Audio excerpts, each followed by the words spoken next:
And we're here at the Literary Feast, and I'm here with...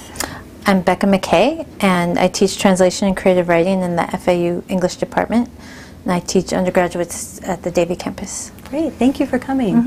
What are your current projects or your most recent projects that you're working on? I am now translating a second book of short stories by the Israeli author Alex Epstein, whose first book in translation I have out there on the table. It's called, the first book was called Blue Has No South, and the book that's coming out in April is going to be called Lunar Savings Time. Okay.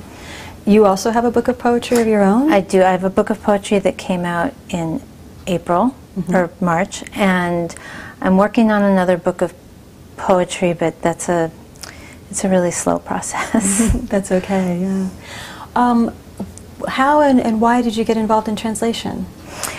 I think a lot of translators do what I did, where I was coming at it not as somebody who was a language. I mean, I'm fluent in Hebrew. Modern Hebrew is the language I translate from, but I actually saw something translated from Hebrew, a poem that I thought, oh, I could do better than this. And of course, it was this poem that had been translated by a very famous dead translator, and of course I couldn't do better. But the attraction, I think, of translation is knowing both languages and wanting to bring something into English in a different way, or you know, then I became more interested in introducing new writers, new Israeli writers to the English language. No, that's good. That's good. What was the hardest part about translation or about writing your book of poetry? It's funny because the hardest parts are totally different. I mean, I think the hardest part of writing the book of poetry is almost everything about it. It just is.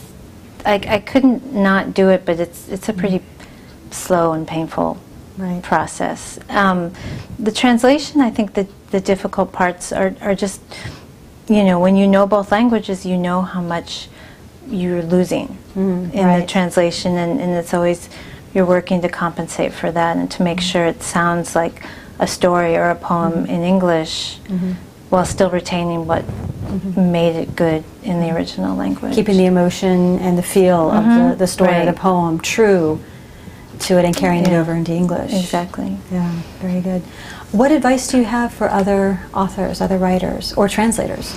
I mean, I think sometimes I meet people who say, well, I've always wanted to write a book, or and I always think, well, if you really wanted to, you'd be working on it. You'd be doing it, Because I think that writing is kind of a compulsion, and a lot of writers I know probably wouldn't choose to be writers if they really had a choice, because it's a tough row to hoe, and it's full of rejection, and it means putting yourself out there all the time. But I'm always encouraging people to try translation, because there's so many things that are in other languages that need to be in English. That you know, so many things are. It's actually very hard to get something published in translation, because Americans don't like to read translations. But I think the larger variety of things we can introduce to the English-speaking world, the more we will have. The more exposure they have to other cultures and other stories. Yeah, the more they'll want, I guess. Right. No, it's perfect. It's perfect. Well, thank you very much for being here with us today, and I hope you enjoy the Literary Feast. Great. Thanks.